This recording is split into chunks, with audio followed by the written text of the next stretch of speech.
Okay guys, another day, another load of Marvel stuff. I've done 2 reactions so far, so I've done the Black Widow trailer, or Big Game Spot, and I've done the Disney Plus Big Game Spot reaction. If you haven't seen them, go and check them out.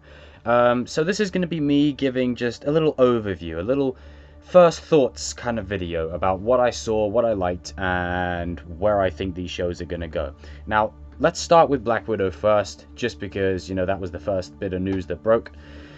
We got ourselves a bit more footage, nothing major revealed away, other than the fact of a few cool fight scenes. And as I cover in the Black Widow reaction, all I simply say about this Big Game Spot is, to me, and I could be wrong, and they could completely misdirect us, or it could go in a completely another direction, but I feel like Yelena Belova is going to be taking over the mantle of Black Widow from the current Black Widow as we know her, and that's going to be part of that story and rounding that character off and us moving on to a new character and telling a new story. Now, as far as the Marvel shows go, this is where it gets a bit juicy. Paul Bettany did say that Wandavision was going to be very avant-garde, it was going to be very out there, and based on a few clips that we got there, it seems like they're in their Infinity War clothes, Scarlet Witch is in her comic costume, then they're in some kind of 1950s setting, and in all honesty, it's just really creepy. It has like an eerie feel to it, and it just kind of puts me off, like in a good way, if you know what I mean. It really just disturbs me a little bit. So I'm interested. I'm not excited for that one as such, but I'm interested to see what they do with it.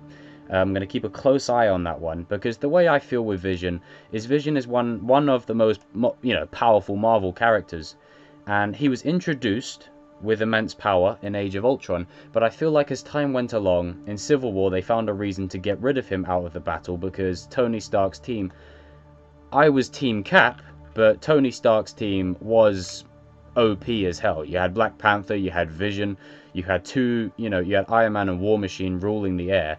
You know, it's a no contest when you throw Spider-Man in there too. But I feel especially when it came to Infinity War, they underpowered Vision so much. And there's a scene that I think has just resurfaced of Vision taking out Corvus Glaive. It's like an alternate scene, and he rips his heart out. And it's that kind of stuff that Vision needed, because Vision is strong. And to see him die, you know, obviously it made sense for Thanos when he got the stones. But in all honesty, it didn't set right with me, because we didn't see enough of Vision. So this show will give us the opportunity to see that more of Vision and his power level. And I don't think we'll see all of his power level as such until maybe he's brought in future installments.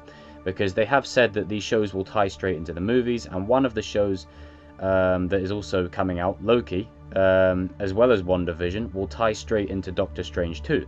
So ultimately, what I feel will happen is Scarlet Witch is going to be messing with reality in her show, and Loki is going to be messing with time in his show.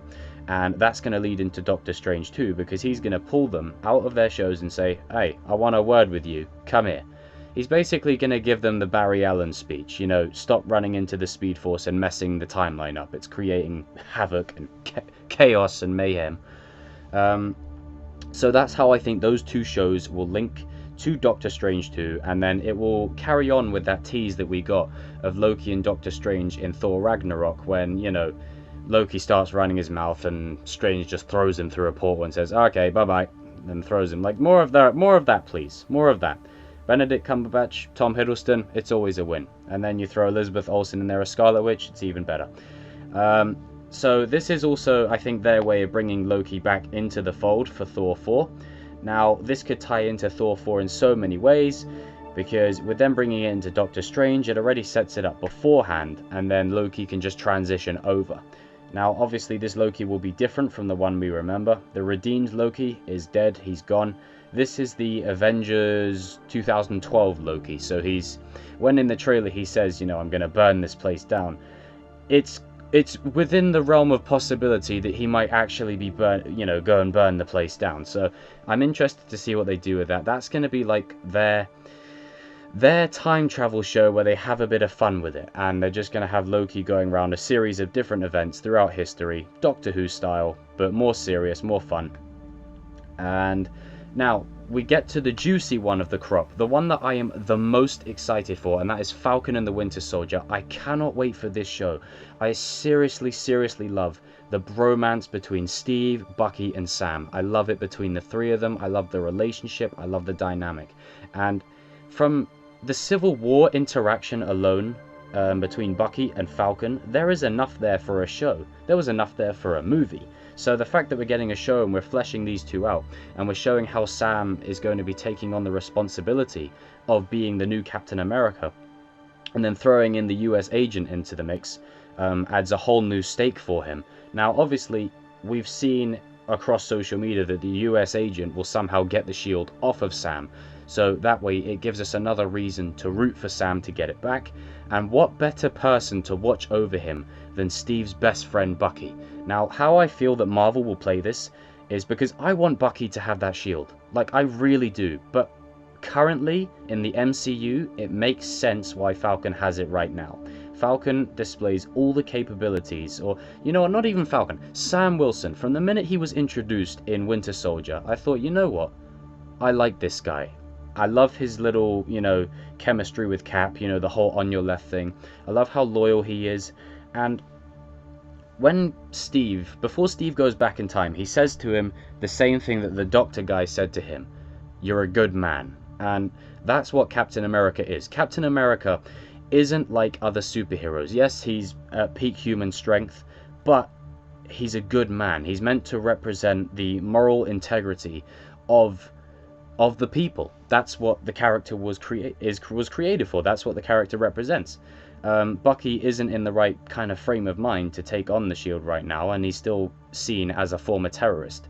So what this show will do, this is going to be about redeeming Bucky for all of his Winter Soldier life, and it's going to be about how Sam takes up the shield. Now what I think they may do is in 10 years time, when we have a next big Endgame level event, and you have the Fantastic Four in there, you have the X-Men, what I feel like they'll do is they'll bring Robert Downey Jr., Scarlett Johansson, Chris Evans, they'll bring them all back, so that way you can have the OG Avengers with the new Avengers, with the X-Men, with the Fantastic Four.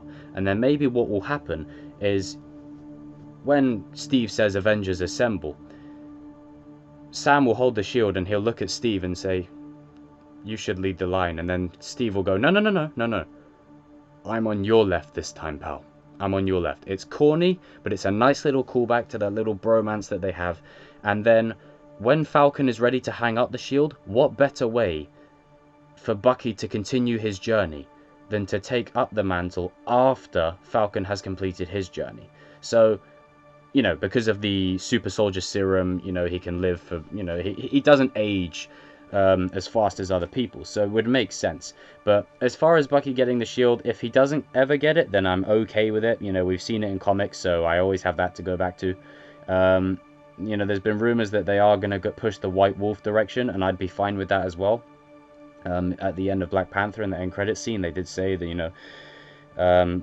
know, White Wolf, and then Black Panther said it in Infinity War. It's like, you know, the White Wolf. So it might be the route that they go with him, and I'd be absolutely fine with that. And Sam Wilson is a perfect choice to carry on the mantle of Steve.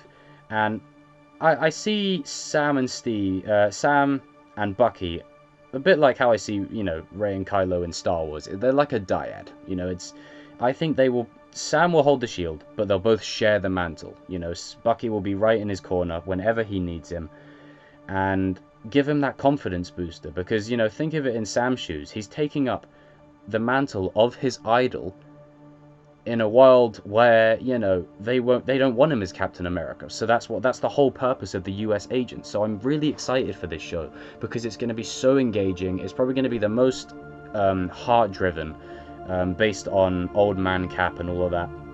Because let's face it, we're not going to see a nearly 200-year-old Cap, you know, swinging a shield around the place. And from the trailer, we do see that Sam actually does throw it, so we know he can do it.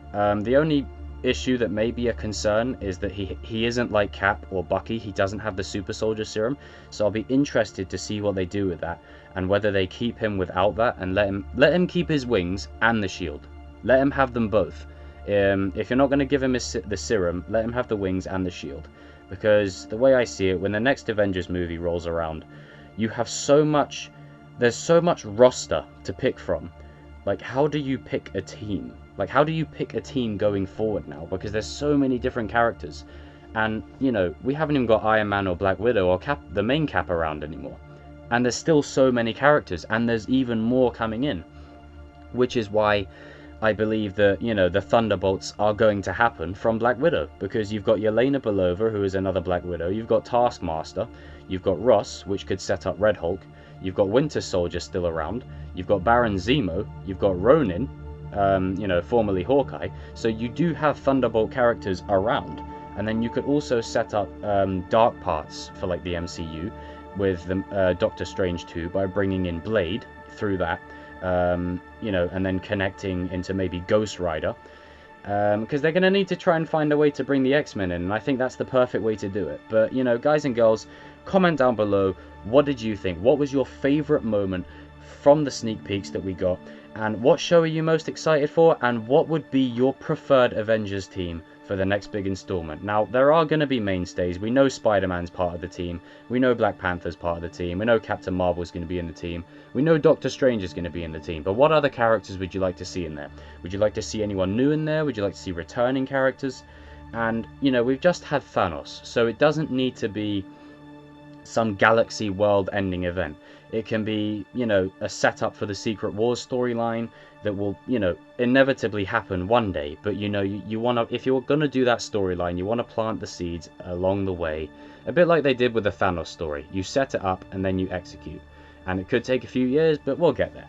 And also, comment down below your favourite MCU movie thus far. Mine's probably Winter Soldier. Anyhow, as you can tell by my excitement for the series. Anyhow, guys and girls, as I said, leave your comments down below, and I will see you all in another video soon. And yeah, assemble to that subscribe button. Peace.